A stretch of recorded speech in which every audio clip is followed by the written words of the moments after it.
याद रखना, ये जो हमारा डेमोग्राफिक डिविडेंड के रूप में दुनिया का सबसे बड़ा युवा वर्कफोर्स है, इसकी स्किलिंग आज के दिन पर हमारे लिए बहुत महत्वपूर्ण है। काम की कमी नहीं, दुनिया आपका इंतजार कर रही है। भारत के अंदर भी नहीं है काम की कमी आज के दिन पे, और दुनिया के अंदर भी नहीं है।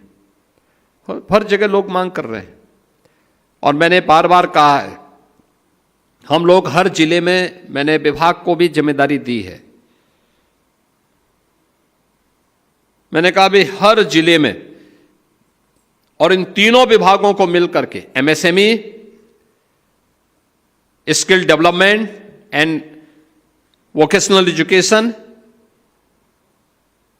श्रम और सेवायोजन, इन तीनों विभागों को मिलकर के हर जिले के अंदर एक इंडस्ट्रियल एंड एम्प्लॉयमेंट जोन लौह पुरुष सरदार वल्लभ भाई पटेल के नाम पर स्थापित होना है। हमने पैसा दे रखा है, इन लोगों को तेजी के साथ उस कार्यक्रम को आगे बढ़ाना चाहिए। यह वह सेंटर होगा जो वर्ल्ड क्लास स्किलिंग का सेंटर भी होगा, और युवा की रुचि के अनुसार कोई युवा आया,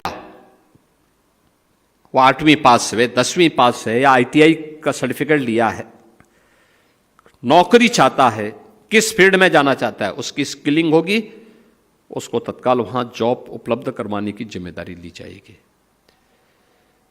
वो चाहता है कि मैं अपने देश के साथ ही दुनिया में भी जाऊं, वह जापान जाना चाहता है, जापानी भाषा की जानकारी उसको उसी स्किलिंग के दौरान, और फिर जापान ले जाने की व्यवस्था। हमारे पास मैपिंग रहेगी, ग्लोबल मैपिंग करते हुए, राष्ट्रीय स्तर पर भी मार्केट की मैपिंग करते हुए हमारे पास पूरे होने चाहिए, कहां कहां पे कितने अवसर हैं, उसी हिसाब से हम कार्य करेंगे। अब जैसे हम लोग बोलते हैं कि साहब प्लम्बरिंग में एक अवसर है, हर घर नल की योजना हो या PNG की स्कीम, हर घर तक पहुंचाने का काम हो रहा है। नौजवान उसमें जा सकते हैं, ढेर सारे अवसर उसमें मिल सकते हैं।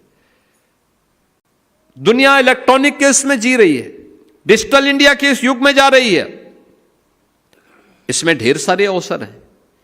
हमें अपने युवाओं को उसके योग्य, उसके अनुरूप तैयार करना होगा, और उस तैयारी के लिए जो प्रयास प्रारंभ हुए हैं, इसको और गति देने की आवश्यकता है। साथ साथ विभागीय समन्वय को और मजबूत करने की आवश्यकता है। तीनों विभाग मिलकर के, श्रम और सेवायोजन, MSME और व्यावसायिक एवं कौशल विकास विभाग, ये सभी मिलकर के एक साथ काम करेंगे तो यह गति कई गुना आगे बढ़ सकती है, कई तेज गति से आगे बढ़ सकती है। इस गति को हम आगे बढ़ाते हुए कार्य करेंगे तो यूपी की जो ये युवा वर्कफोर्स है, यह यूपी की अर्थव्यवस्था को $1 ट्रिलियन की इकोनॉमी जो हम लोगों ने 29-30 का टारगेट दिया है, ये हम इन युवाओं के बल पर इसको पूरा करने में सफल होंगे।